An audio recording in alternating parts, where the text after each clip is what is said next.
Awesome. Thanks, Jake.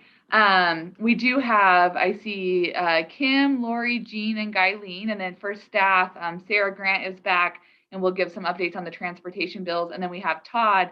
And it seems like all of the election bills are kind of in hearing right now. So Todd is listening to see if he can provide a real life update. So we'll have elections go last.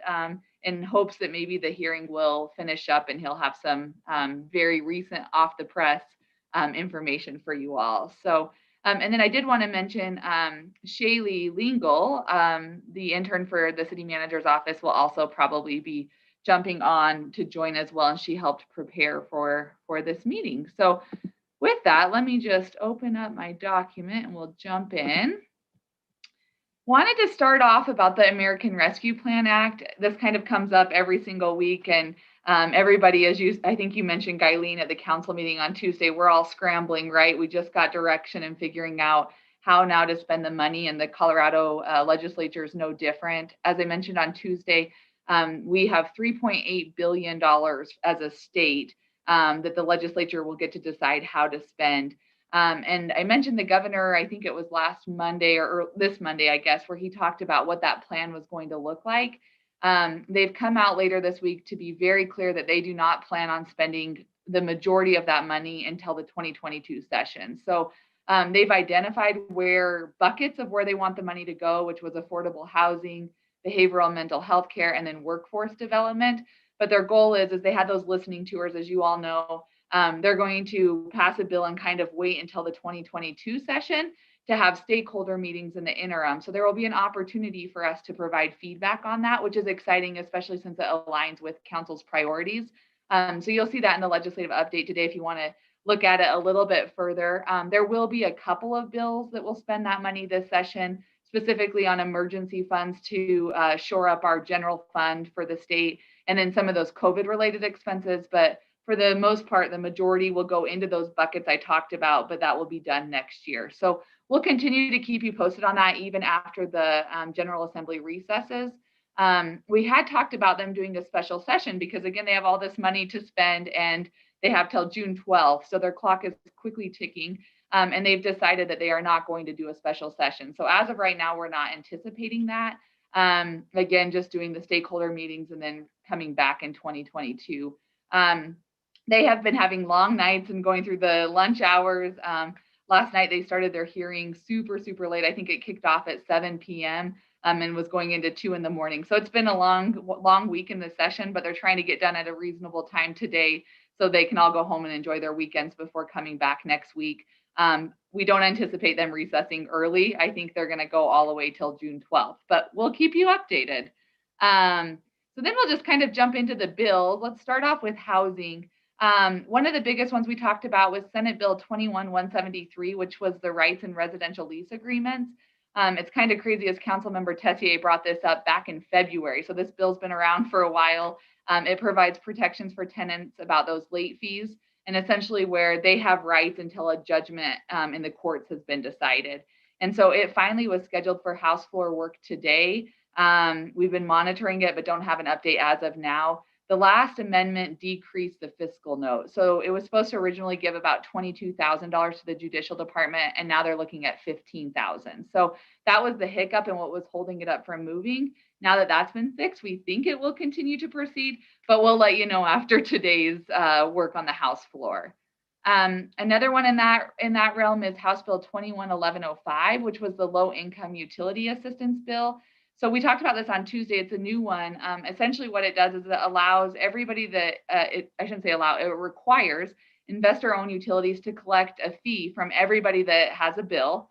And then that fee goes into a fund to finance the low-income energy assistance programs that are administered by Energy Outreach Colorado. So essentially, we already have these programs, but it's to bring more money in to provide services to these individuals that are in need with their utility payments. So it's a big bill. It's passed the House and it's scheduled for the Senate appropriations today. So we'll monitor that and let you know next week what happened. And then the last one that's kind of caught wind with CCAT this week was House Bill 21-1271. It's the Department of Local Affairs Innovative Affordable Housing Strategies. So essentially what it does is transfer $13 million from the general fund to cash funds to support local government. So it'd really impact Broomfield to develop affordable housing solutions. Um, the funds would have to be used by fiscal year 23-24. There's a lot of concerns around this bill. One about the fiscal note is pretty large. Another concern is it talks about racial populations. And so a lot of the opponents say it's not broad enough to cover all of the marginalized populations like seniors, individuals with disabilities. And they want to make sure that if they're going to pass this, that it is truly inclusive of everybody to have access to affordable housing.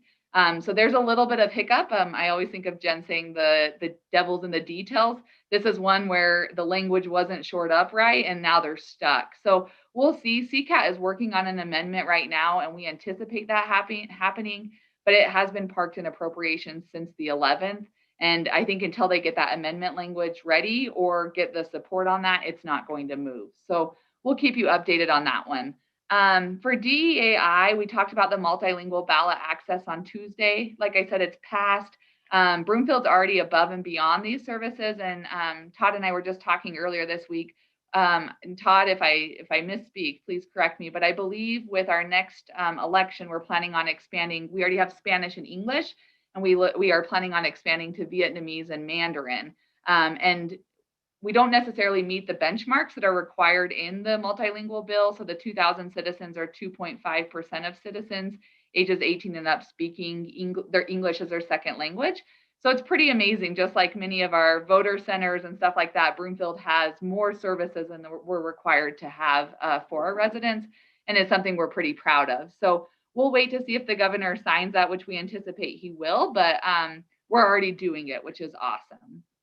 Under oil and gas, Jean, you had brought this one up also back in, I think, March, the pipeline safety bill, Senate Bill 21108. That one is finally starting to get some motion, I would say, or momentum. It was amended yesterday in House Appropriations. The biggest amendment that was, I should say, most of the amendments in there were just formality amendments. So it was fixing up language, but it wasn't really anything substantive or changing the intent of the bill. So now that that's been cleaned up, we think it will start gaining momentum. It was scheduled again for today in the House, and we'll provide an update next week on where that moves, but we anticipate it moving quickly now. Let's see, we'll move on to environment and sustainability. So we talked about 21200, which was a reduced greenhouse gases, increase environmental justice. As you are all aware, Council took a formal position on this. Again, it's to put some enforcement or some teeth to the governor's greenhouse gas pollution reduction map. And Jean, I'd be curious at the end to hear, and if Heidi's on, some of the feedback on this, but an article came out on Wednesday in the Colorado, I think it was Colorado Politics, that said Senate President Leroy Garcia, who's from Pueblo, I guess Pueblo in his area, they pay some of the highest energy bills in the state. And now he's getting a lot of pushback from his constituents. And so now there's more skepticism around the bill and from the Democrat Party, which was kind of carrying this forward. So we're going to continue to monitor it. It was scheduled for Senate floor work today. It's been laid over since the 14th, so it kind of just keeps getting pushed back.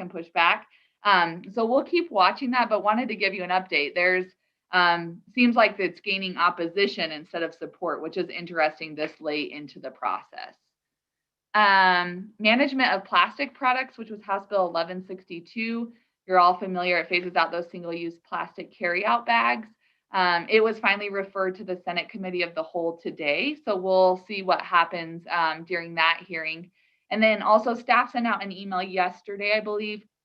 The ACES committee has reviewed this and they really felt like it aligned with the ACES goals and then obviously with council's priorities. And so we reviewed the adopted policies, council's priorities, and then the legislation and agreed. So we haven't heard any opposition from council. We gave you till noon, which I know is really fast, but we needed to move quickly on it.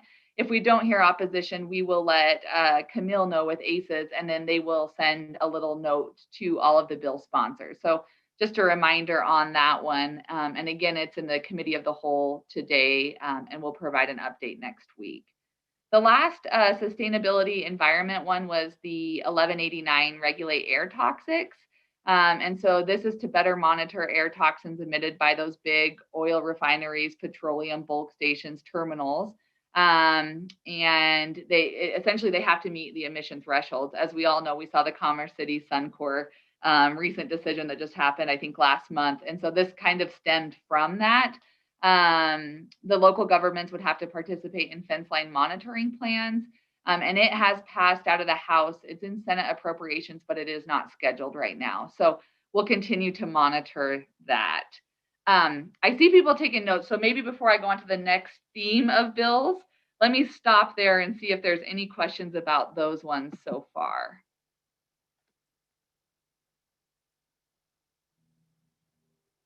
No. All right. Yeah, I did have a question. It was actually back on the American Rescue Plan dollars. So when I read earlier in the week that they aren't going to do anything at the state level to apportion those dollars until 2022, I guess my question was, what does that do to the local governments? I mean, I guess we won't, we're setting a budget, right? We're in the budget, we're going to start it, I would think, the budget setting process for 2022. We don't know if we're getting any of this trickle down, from this money. So how, we would just be one example. It would be any local government in this position. And some of the local governments need the money more than others, I'm sure. So how do we decide, are we just going to, not count on getting that money in 2022 and then use it if it happens to fall on us in the right time frame? How will that work?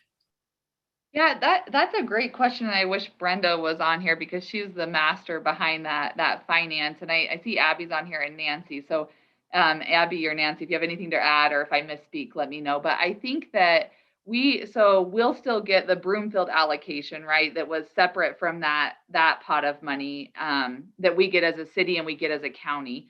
I don't believe that because the state's making this decision with their pocket, right? So I'm not the trickle down from this, but our own money, this decision doesn't impact. So we would still have, and I don't have those dollar amounts in front of me, but we would still get the city allocation and the county allocation. Now, if the state were to take the money that they have and some of it go to the local governments, like you referenced, we wouldn't get that pocket of money, right, until 2022, until the legislation passes. My guess would be is that we would do the same thing like we did this year with the COVID dollars. We would find out the money at that time, and then we would scramble to decide where it needs to go and to spend it by the deadline that we're given in that legislation. That would be my guess. Nancy and Abby, do you have anything? I think that's the process we would follow. Okay, I see thumbs up. So I think it would just follow, just like we always do. It's that horse before the car, or same thing, right? We anticipate it coming and we hope it's coming, but we can't bank on it, but we have to plan for it. And so I think it would be, again, we would get the city and county funds.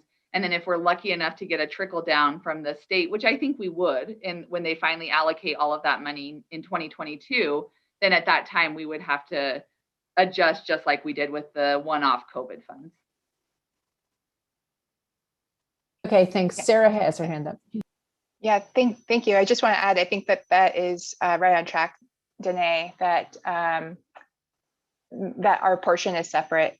That total funding is about $20 million, as Danae mentioned. We get both the city allocation and the county allocation. One of those is approximately 13 million. The other one is approximately 7 million.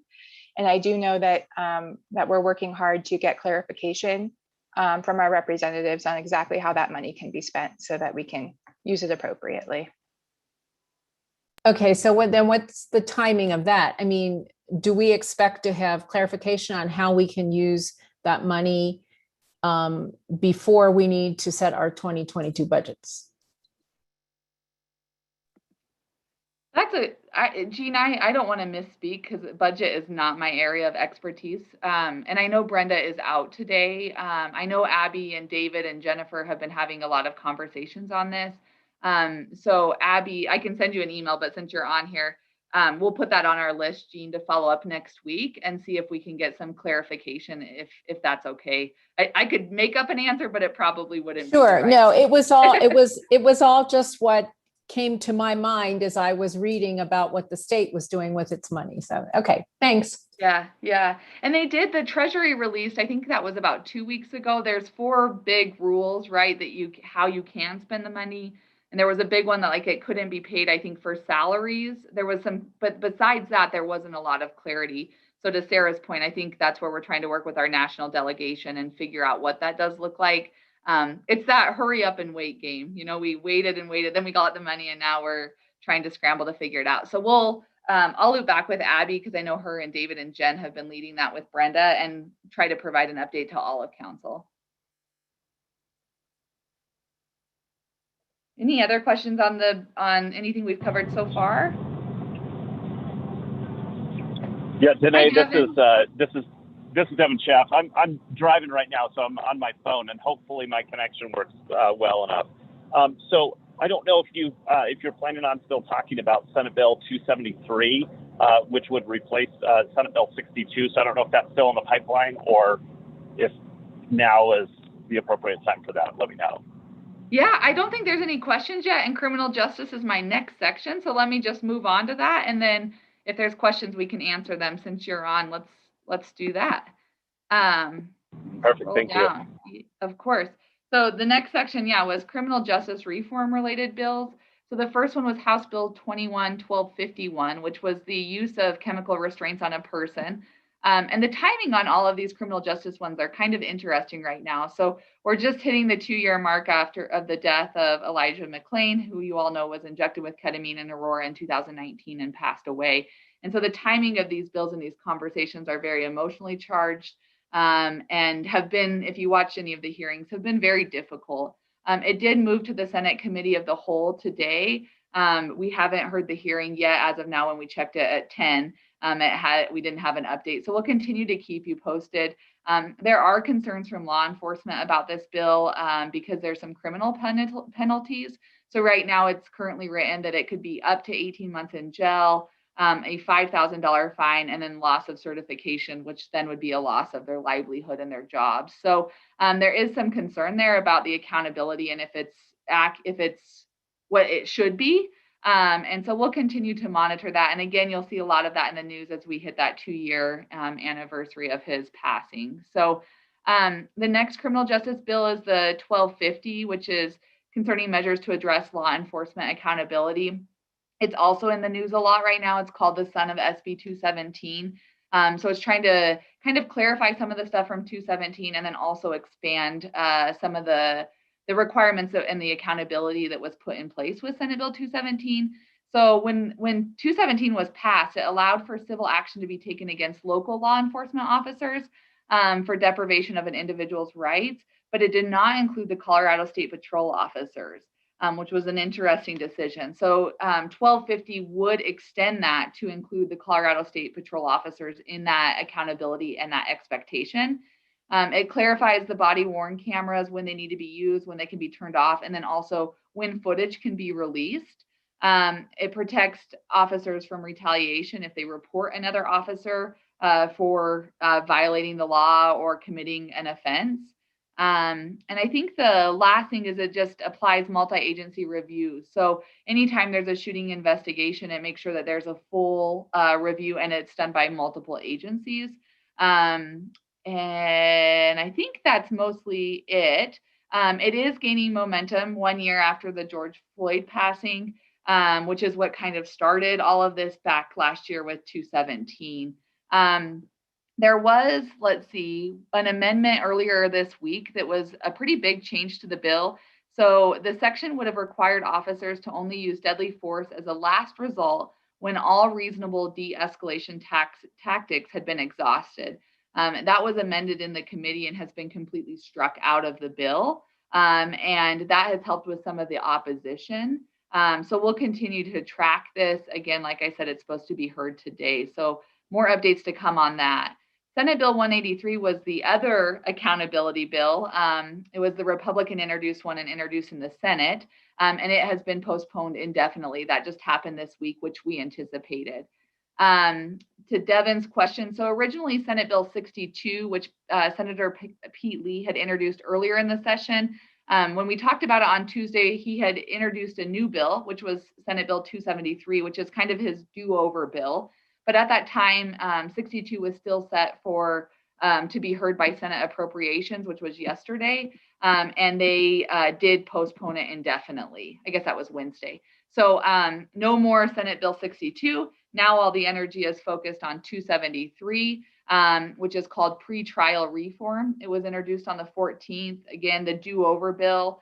It's an effort to clamp down on the use of arrest and cash bail in the name of community safety. It cleared the Senate on Thursday, mostly on Democrat votes. And the significant differences from 62, which is postponed indefinitely, and this bill is that it omits class 4, 5, and 6 felonies, which are the lowest felonies in Colorado law. And then it also calls for a study to look at the policies, to safely increase community response in lieu of enforcement engagement. So for those lower level offenses, how do we interact and engage without bringing in law enforcement or, the criminal side of that? So again, like I said, it passed yesterday in the Senate on the strength of Democrat votes, and it hasn't been scheduled yet for a committee in the Senate, but we'll continue to provide an update there. The last criminal justice reform bill that's also circulating is 271, which is misdemeanor reform. It had a lot of debate and hearing earlier this week. And essentially what it does is it clarifies the classifications for misdemeanors and petty offenses. So right now there's 3 classifications for misdemeanors and 2 classifications for petty offenses. And under this bill, it would reduce the number of petty offenses to 1 and create a civil infraction classification. And then it defines what the punishment is. So that's consistent across the board. So if you were to have one of those offenses that's classified under petty or a misdemeanor, there would be clear punishments that are consistent across the board. So it just cleans that up a little bit. It would reevaluate 1,100 misdemeanor crimes. So it would impact a lot of the current business and way that we do things. And I think the biggest thing is it's supposed to have a short-term cost, but then be long-term savings, and also help again with not going straight to enforcement and having other resources up front to help individuals correct behavior before getting into the criminal justice system. So it did pass the Senate on 3rd reading yesterday, and it's not currently scheduled in the House yet in the committee. So those are the big criminal justice reform bills that are moving, and they're moving pretty quickly right now. And we anticipate a lot of amendments on all of them because right now it is strictly one party, and there is opposition on several of them from enforcement. So we think there will be amendments as they move through the second chambers. Devin, did that answer your questions? Or if not, what questions do you have? Yeah, thank you. So on that 273, so the bail piece is still in there, just like 62 was. That is my understanding. The bond reform section was not changed. Okay, yeah, and that's what I'm seeing too. So, which is great because I think that in my conversations with the chief is that was kind of the good parts of the bill, really. And stuff that needed to be addressed. So I'm glad to see that that's still in there. And then what I'm looking at is the arrest section then. And so it kept the 4, 5, and 6 in there. And I think that the class 4 is probably going to still be something that's going to be an issue because I think that's kind of borderline right there. But it did remove the felonies section from there, which I think was the real hot one. So am I reading correctly?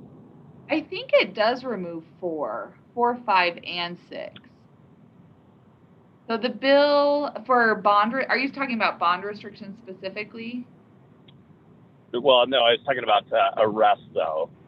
Oh, the arrest section. I'm sorry. Yeah, because I think it mandates summons in lieu of arrest for traffic offenses, petty offenses, municipal offenses, and nonviolent misdemeanors. Yep, so drug it removed, misdemeanor. did remove all felonies. Yes, that is correct. I have it Okay, right. okay, Pulled it good. up Oh, in front of perfect, me. perfect. As of Okay, now, perfect. and I think the thing I would just mention is these enforcement bills, we're seeing lots of amendments in the committees. And I know when it originally started, one of the bills had 22 amendments before it kind of proceeded. So we'll watch that, Devin. I haven't heard anything from the chief or from enforcement about this bill. I know it was a big compromise with Pete Lee, and that's why they scrapped 62 and kind of started over. But let me do some follow up with the chief too. I haven't heard any concerns, but let me see if there are any from his perspective. Okay, well, and then it looks like too that there's 2 new provisions in there that weren't in 62, and I think those are really good pieces that were added. So one of them is the expedited appeal to reconsider bond considerations, so that people don't have to basically sit in jail on a money bond that they can't pay. And then the other one is the community response working group.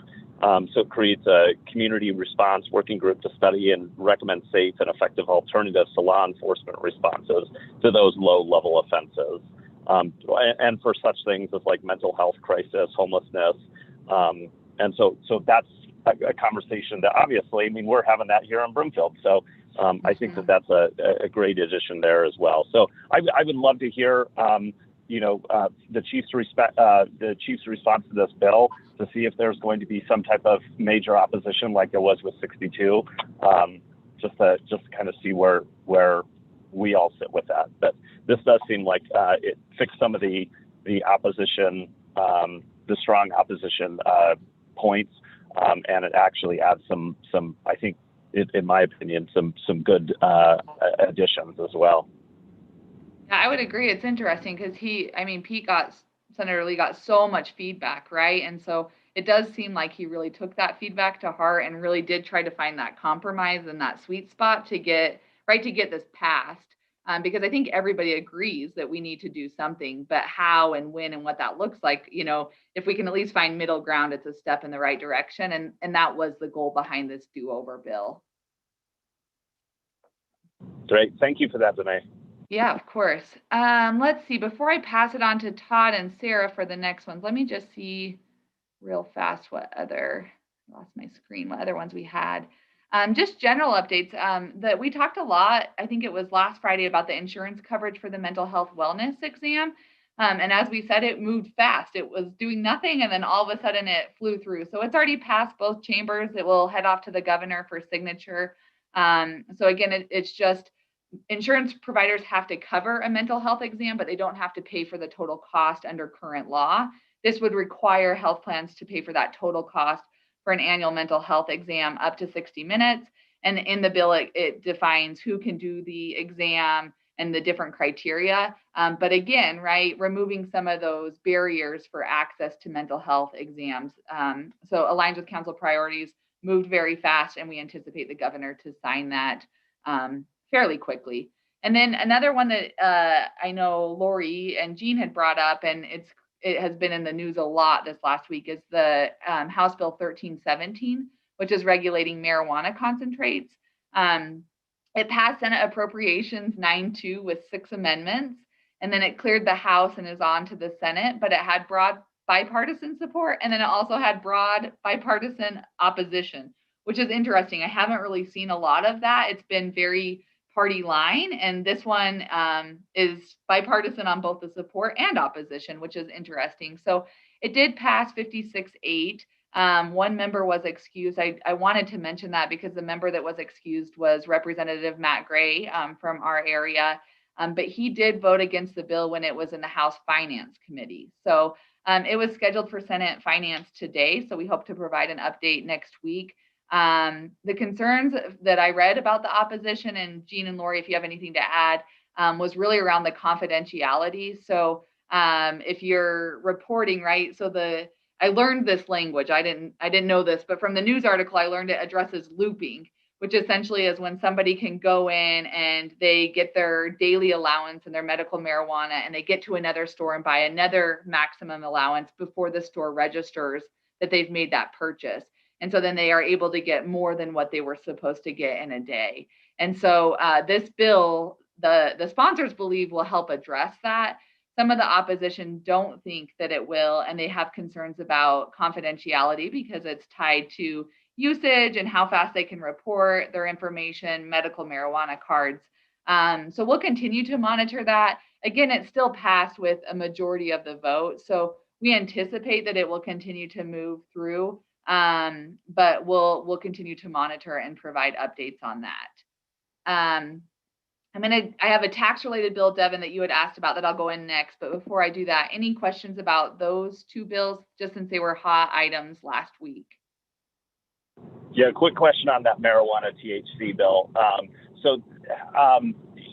It's interesting that Matt Gray, Representative Gray, voted no on that bill, and then he was gone from when it was heard on the House floor. So my guess is that this interplays with Ethan's Law, which Representative Gray ran this previous session, and it was named after a young boy in Broomfield that uses marijuana for his health conditions.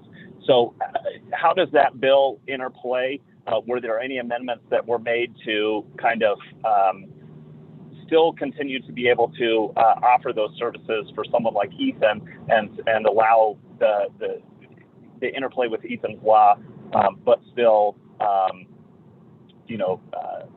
do what the bill is trying to do? So I don't know if you know kind of what the interplay is between those, and if that's the reason that Matt voted no on that. Yeah, I don't know. So the biggest impact is it lowers the purchase limit on concentrates for medical patients and recreational consumers. So it's 8 grams per day, down from 40 grams, which is the adult threshold currently. And then if you're between the ages of 18 and 20, it drops it down to 2 grams a day. And Devin, I'll have to be honest, I know what you're talking about, but I'm not as familiar with it. I do know, and I don't think it's going to impact Ethan's Law, which is for minors. I was going to say, I think they're too young. Parents that are authorized to buy medicine for their children and giving both parents the name on the license. So that goes up to 18. This is 18 and over. So there's not really any impact on Ethan's Law, as far as I understand. And that came from Ethan's father. So he's been studying it and watching it. He was alarmed. And then he did the research and said, this is something totally different. That's good to hear. I was just going to say, it doesn't address anything under 18. So that's good to know. I wondered how that worked. So thank you, Guyleen, for providing that. Any other questions on those bills?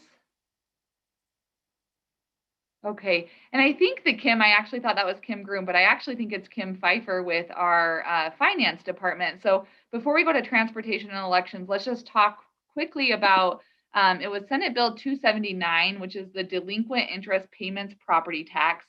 We sent council an email. Devin had asked about it and then had brought it up on Tuesday as well. And we've spent some time researching it. It was a pretty big bill to process, and a huge shout out to Kim and Brenda for really diving into it. So essentially it's passed the Senate, it's moving into the House, although it's not currently referred to a committee or scheduled. And what the bill does is it allows, specifically I'll talk about a city council because we are the city and county that it gives approval to. It allows the city and county or the city council with approval of the county treasurer to temporarily reduce, waive, or suspend delinquent interest payments for property tax payments. But it can only be between the period of June 16, 2021 and September 30, 2021. And so Kim is on the phone. Kim, do you want to just give a little update on the information that you found about this bill and the impact it would have on Broomfield if passed? Sure. Hi, Kim Pfeiffer, the treasurer with Broomfield. So I did a little research based on what was currently due. The full tax that hasn't been paid, we have a whole spreadsheet with these numbers associated with it. But the full tax that hasn't been paid, if we were to waive the interest on that, whoops, I'm pulling up the wrong spreadsheet. There we go. It would be about 60, whoops, wrong spreadsheet. I keep getting the wrong thing here, Danae. I wasn't prepared to talk. I apologize. Okay, interest paid. Here we go. So if we were to waive interest on all accounts that hadn't made a payment at all to date, it would be $145,795.64. That's for all tax types. The city and county portion of that would be $31,841.77. Now, I did a second column that shows people who had made a first half payment but hadn't made a second half payment. So that's a lot larger, but the problem with trying to get numbers is that the second half taxes are not due until June 15th. So we have 53 million that are still outstanding, and the interest on that would be 2.2 million or 485,000 for the city and county of Broomfield. Once we get closer to that deadline, that's going to reduce by probably 80 to 90% based on people made the good faith first half payment, they'll make the second half payment. So that's the numbers that we've currently come up with, and we can keep updating this as payments come in. I guess I would ask, is there any questions on the theory that we use to try and come up with these numbers? And I think, Kim, right, like overall, based off of trends, right? So in good faith that they made their first payment, that they would make their second one, and kind of using those trends to predict, it would be at most, we thought about 20% that would be the impact of the overall, that there would be 20% of the funds impacted if they weren't to pay, right? Is what that ends up being. Okay. Right. The hard part, and I think, Devin, to your questions and your statement on Tuesday, is for treasurers, right, where you've seen opposition and you've seen support, is it's really hard to track and know. To Kim's point, deadlines are not here. So it's a moving target while the legislation is also moving. But it would have an impact on Broomfield if City Council decided to take action. So the way I read the bill, and Nancy, if I am misspeaking, let me know, but it's an opportunity for City Council to waive the fees, but it's not a mandate. So it provides the option to council if it is passed.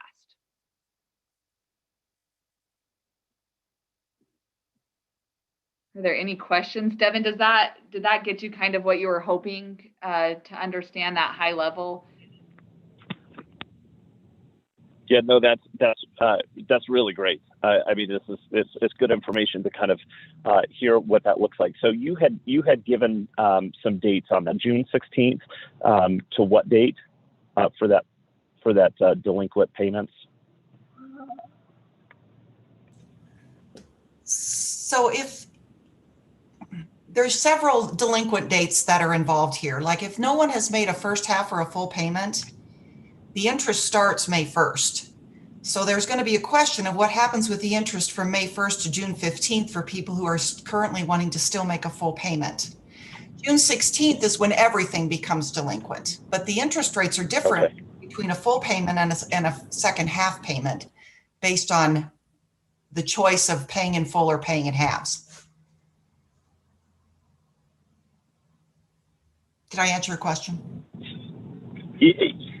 Partway. So Danae, in the bill, you had listed two dates in there. So it was June 16th to what date? She said September 30th. Sorry, my computer was being weird. June 16, 2021 to September 30th, 2021. So it's not just the whole, and I don't know, Devin, I actually reached out to see if I could get information of why it was those dates specifically. I don't know enough about finance and tax dates and that to know. Kim, maybe you know, but it's just for any period of time between those two dates. So it's not even applicable to all of 2021. It would just be payments for property tax payments between those dates. Okay. So I mean, how I'm reading this is another kind of COVID recovery measure.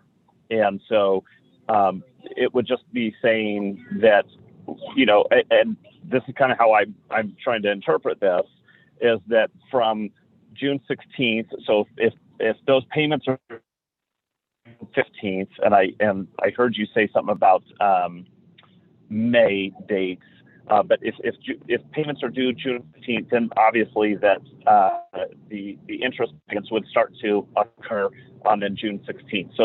So they're just kind of providing a window from June 16th to September 30th where we would waive those interest, and then at that point, September 30th is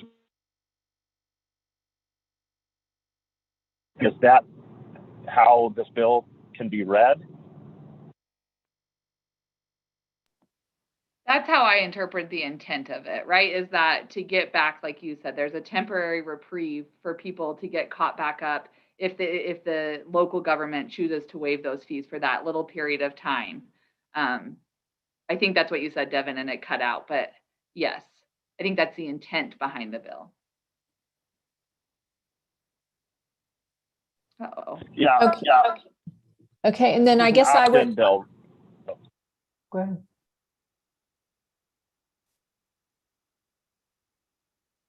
Devin, I think we lost you on your phone service.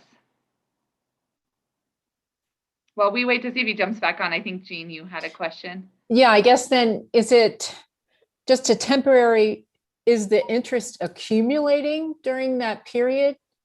And there's just a temporary reprieve on payment, or is the interest during that period completely waived? That's a great question. I think staff needs more time to digest the bill and process Okay. it.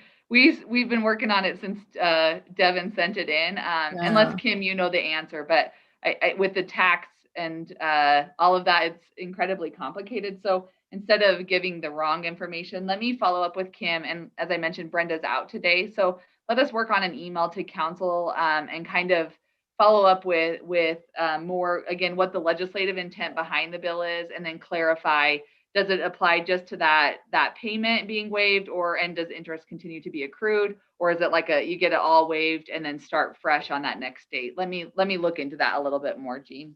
Okay, I mean, it would, if the city eventually gets that revenue, then we wouldn't have to think quite as hard, possibly about, if we want to do it locally, then if we have to figure out, well, we're never going to get that revenue, that kind of thing. Right. Okay. Yep. Well, that helps us focus on what we need to look at in the big picture of the bill. So we'll reach out to staff and again, we'll follow up next week. Any other questions on that bill so that we can, as a staff, try to digest it a little more and provide some more information? I think you probably saw the news. There's been all these tax bills dropped in the last 2 weeks of the session, and they're just massive bills. One was 397 pages, I think. So we're trying to get our heads around what they are and how it impacts Broomfield. So thanks for the patience while we continue to digest and research those, and we'll follow up on that as well. I think that's all the bills that I had. Any questions about those before we move on to transportation? Danae, did whatever happened with the polystyrene ban and the plastic bags? That's the one. Did I miss that? That's okay. I think I covered it, but I probably was going fast. Let me just jump back up. Sorry. It's a lot of bills, so no, it's No. okay. Let's see. Management of plastic products. So that's 1162, and let's see. It was referred to the Senate Committee of the Whole just this morning. Okay. And that's the one that ACES wanted to support. They had discussed it. So I haven't heard any opposition from council. We gave you till noon. So my guess is that it will be good to move forward. And so we'll let Tammy and Camille know, and they'll let the bill sponsors know as well. Awesome. So Thank yeah, you. no problem. Anything else? All right, Sarah, we'll give it to you, and then we'll do Todd. So maybe he'll have an elections update by then. Okay, great. Thank you. So quick update on SB 21-260, the Sustainable Transportation Funding Bill, and SB 21-238, the Front Range Passenger Rail District. They're both being heard this morning in the House Appropriations Committee. So we'll likely have an update later this afternoon or early next week from our lobby team on the results of that. The 260, the Sustainable Transportation Funding Bill, was heard earlier this week in the House Finance Committee, and there were several adopted amendments, and several CCAT members testified, including Councilmember Schaaf. So he may have a few words to share about these bills. So just in summary, a lot of these were technical amendments and clarifications. So some highlights include clarification that retail delivery fees are only imposed once per retail sale, even though sometimes those fulfillments might come in multiple orders.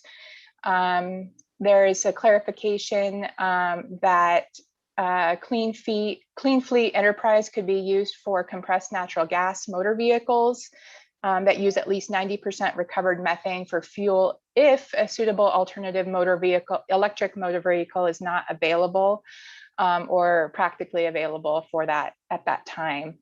There's also a clarification, an amendment that requires that CDOT, DRCOG, and the North Range Metropolitan Planning District has to be in compliance with their transportation plans with greenhouse gas goals.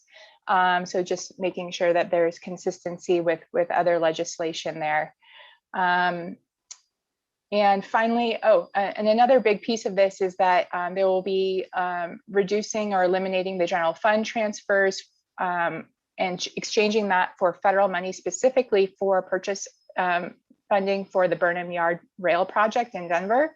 And that's $500,000 to go towards that project. This is a key piece for supporting rail in the Denver Metro and in Colorado, in particular supporting Front Range passenger rail. So in addition, this morning, we are also expecting that a few other amendments will be coming forward, including the creation of a new Office of Environmental Justice under the state civil engineer. And this was a part of the deal to move the Green Latinos to support the bill. A cleanup of the federal stimulus funds to ensure that they stick in the bill, something that should happen. Just making sure that there's a crosstab for the other appropriation bills that are coming forward. Additionally, there will be another $25 million to CDOT for the non-attainment fund. So over time, we've actually seen that attainment fund grow pretty substantially since this bill was initially introduced. We do expect that there will be the usual objections from the Republicans, but evidently they've reached a deal that they'll simmer down the filibustering and so that people can move on with their weekends. As far as SB 21-238 to create the Front Range Passenger Rail District, that successfully passed out of the House Transportation and Local Government Committee on Tuesday, and CCAT members, including Councilmember Schaaf, testified in support of that. CCAT worked pretty closely with the I-70 coalition to be sure that there is another non-voting member on that Front Range Passenger Rail District, and that's for the I-70 coalition, so that they can be in touch with that project and ensure that multimodality services are coordinated across these major transportation corridors in Colorado. And I've included links to all these amendments in your city manager update. So you can feel free to read those at your leisure over the weekend. If you have more questions, feel free to reach out to me. Thanks.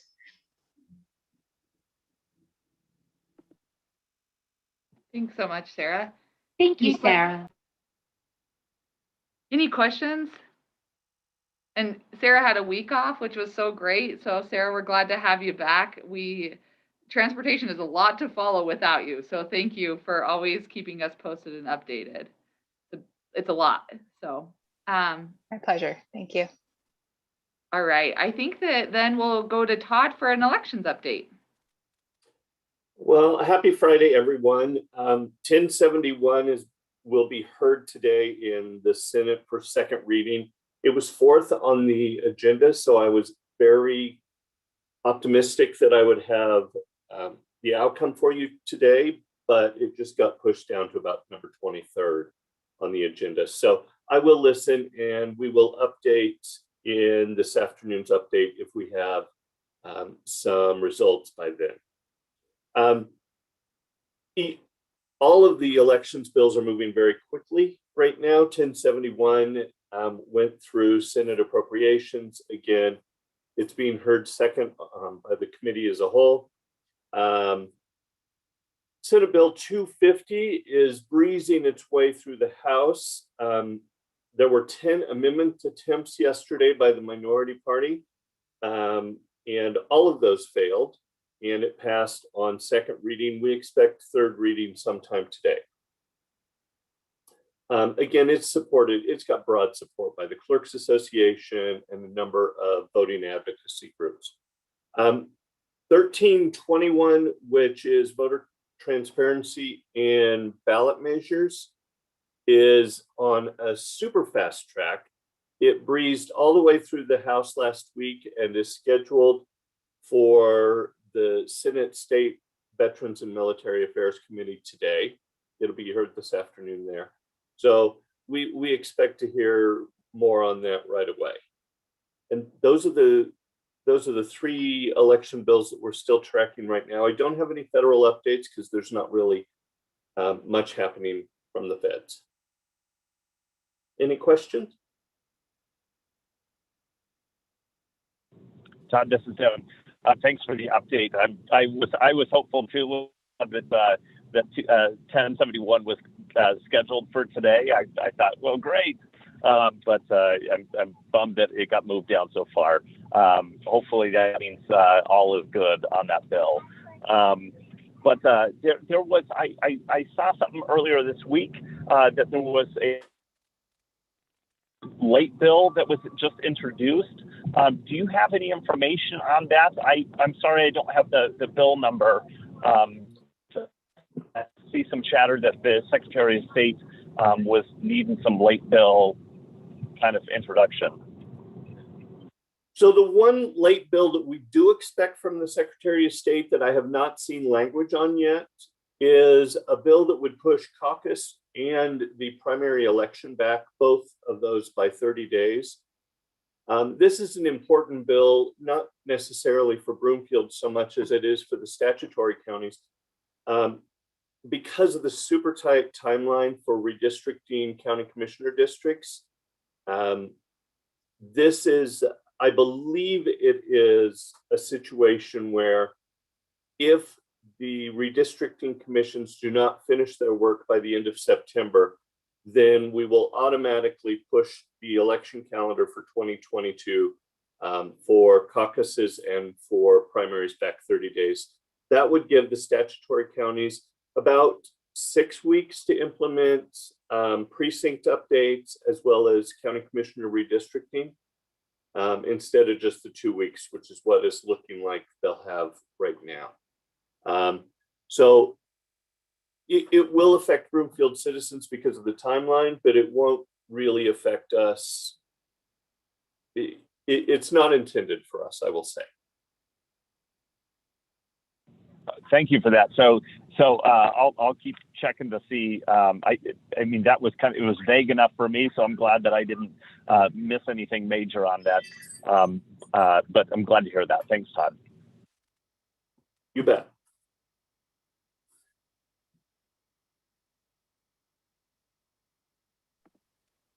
Awesome. Thank you, Todd. Any other questions about elections related bills? And Devin, there's a lot of ominous bills that are potentially going to be dropped in the last few weeks. So all of us are kind of sitting with that clue, like what is going to happen look. So you're definitely not alone. All right. Any other questions? Otherwise, you might get 6 minutes back in your Friday. All right. As Todd mentioned, he'll try to provide that update in the CMO weekly update if we have it. Otherwise, we'll continue to keep council updated as we move through the last 2 weeks of the session. The only other thing I would mention is I had put on the calendar the legislative updates, I think, for a couple more weeks. Obviously, once the session is over, we will probably stop having these. So if you notice that going away, I anticipate the last one. Let me just look at a calendar really quick. I anticipate the last one will be on that June 11th, which will probably be the last day of the session. And then we'll do one final update to all of council at a meeting of a debrief of what the legislative session, what happened, what action we're taking as a council or as a city to make sure that we implement any of those changes that we needed to take action on. So that's kind of the timeline through the end of the session. So Thank you so much for joining us again, and I hope everybody has a wonderful weekend. Thank you so much, Danae, and everyone for your work. Have a great Yeah. weekend. Thank you today. You're welcome. Take care. Bye-bye. Talk to you. Bye. Danae.